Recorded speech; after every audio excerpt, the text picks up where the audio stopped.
Well, if you couldn't tell by the tag in the blanket behind me, we are going to be doing the Bob's Burgers book tag today, and I am so excited. Obviously, I love Bob's Burgers. I love everything Bob's Burgers. It has been a theme of my birthday and Christmas presents for years now because I pretty much just watch it over and over and over and over again.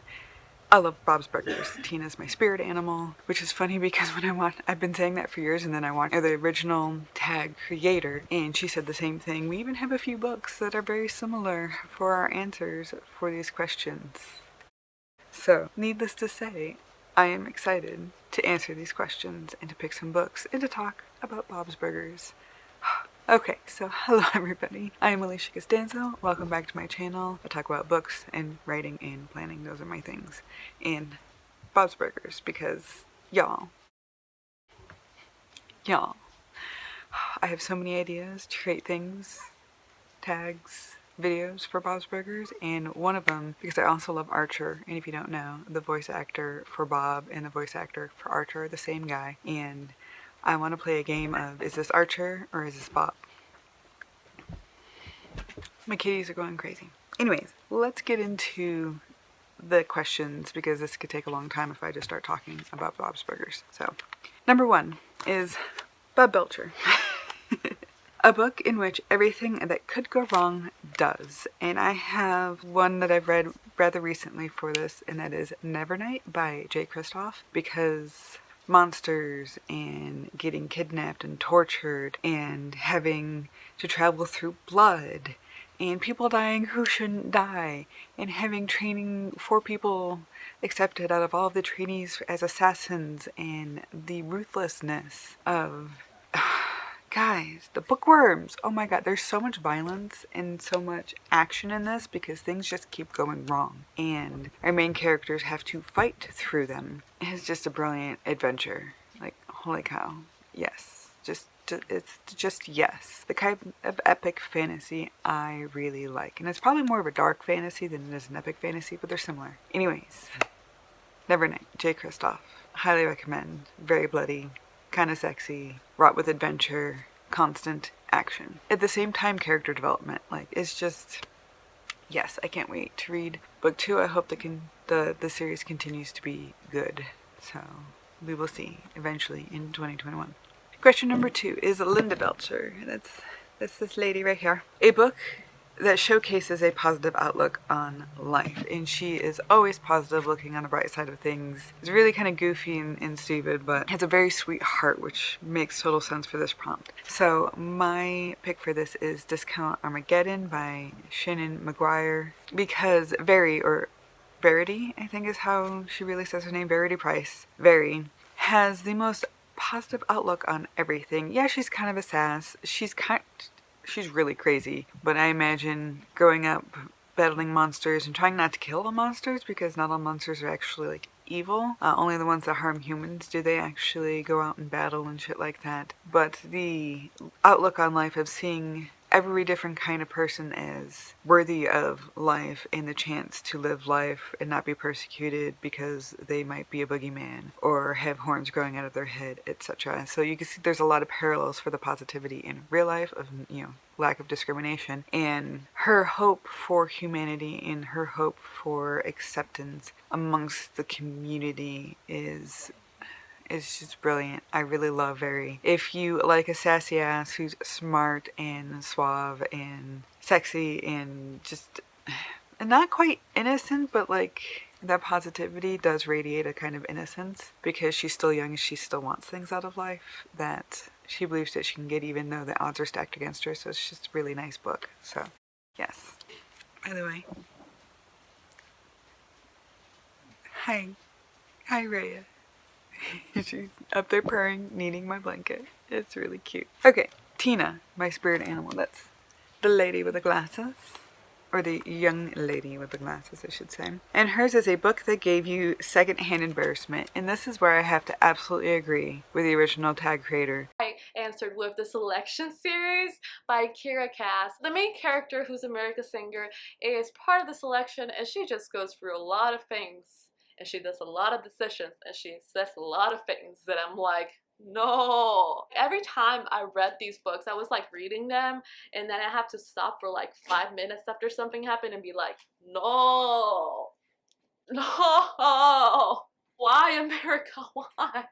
Seriously, what are you doing to yourself? Because the Selection series is probably the cringiest book series I have ever read. I'm not done with it yet. I have one more in, the second offshoot, The Heir and the Queen or something. But just so often going, why? Why did you do this? What were you thinking? Like, just stop.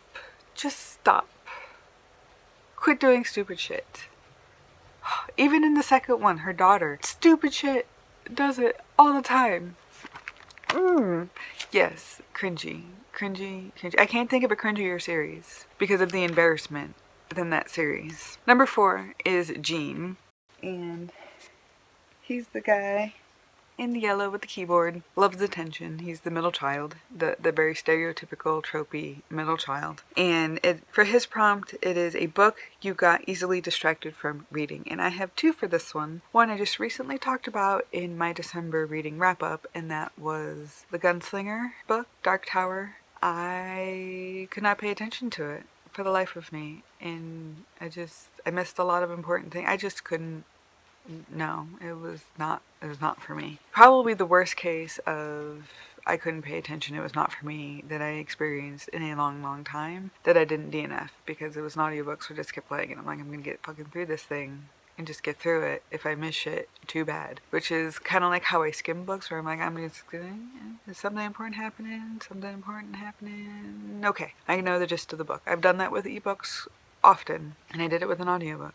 Reaffirming Stephen King, not for me. Anyways, my second book I also listened to on audiobook, but I actually have it physically, which is why I wanted to listen to it, because it was one of the things I'd like to check off my list because I own it. And this was obviously another assassin book. You can see it, another epic fantasy, lots of violence and gore and stuff, but man, it was hard to pay attention to it all the way through, and that was mostly because of the writing style. Like, a lot of action and shit that I did like, but there was just sometimes I just had a hard time getting into it, which is probably why I gave it a 3 stars. But The Way of Shadows, Brent Weeks. If you like epic fantasy, I bet you would like it way more than I did, but I had a hard time paying attention to that too. Not as bad as Stephen King. Like, I actually know the majority of what happened in the book, I'm sure. I'm sure there was a moment or two where I was like, missed something, and I didn't notice that I missed something because I missed it. So, Stephen King. Okay, number 5 is Louise Belcher, and she's the little child lady with the bunny ears. I don't know why I can't just say little girl, but it's morning, leave me alone. So for Louise, it is a book that features crazy adventures, and I have a few for this one because I like to read crazy adventure ones. I already mentioned Nevernight, Total Crazy Adventures. The Black Ice, Michael Connelly, was the book 2 in the Bosch series, and all of the adventures down in Mexico, and the SWAT and the missiles and the blowing shit up and the the fucking shootout at the end. There's always lots of violence and action, and I love the Bosch series, which you might already be aware of. And the other one is Solace by Gal Carriger, because this was another crazy freaking adventure where this young woman could steal paranormal powers from paranormal creatures and they'd be turned into human, and they couldn't kill her most of the time, and she gets kidnapped with this wolf, and there's this crazy romance, and then they're locked up together and he almost kills her, and there's this golem who's just fucking tearing the shit apart and killing people, and they're trying to cure vampirism, and it's just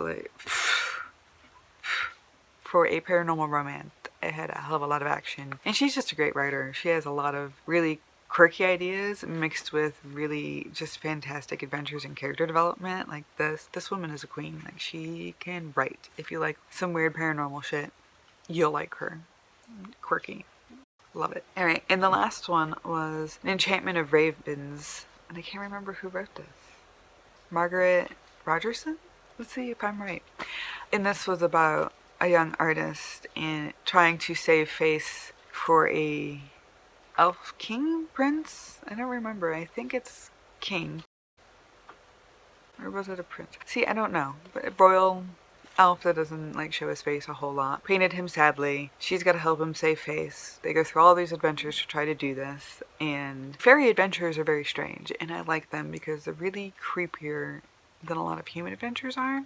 And a lot of like paranormal adventures are otherwise, because vampires, werewolves, you know shit's gonna get dangerous. Fairies are so underhanded and manipulated, and their punishments aren't just like, I'm gonna gnaw your insides out till you're dead. Yeah, that might take a little while, but at least you're not trapped in that damn tree for eons. You know what I mean? So, lots of adventures, lots of craziness going on with this. Loved it. Loved it. Can't wait to read one of her other books. It's on my 21 before 2021 list. Okay.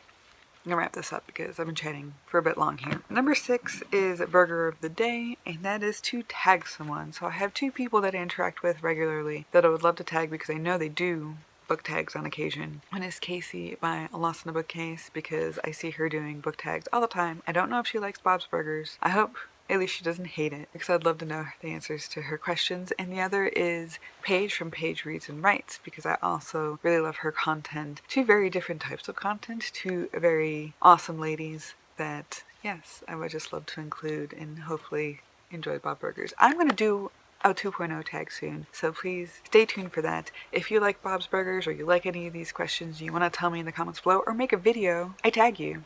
So, alright. I'm gonna stop now before I get crazy, and yeah, I'll see you next time, guys. Thanks for watching.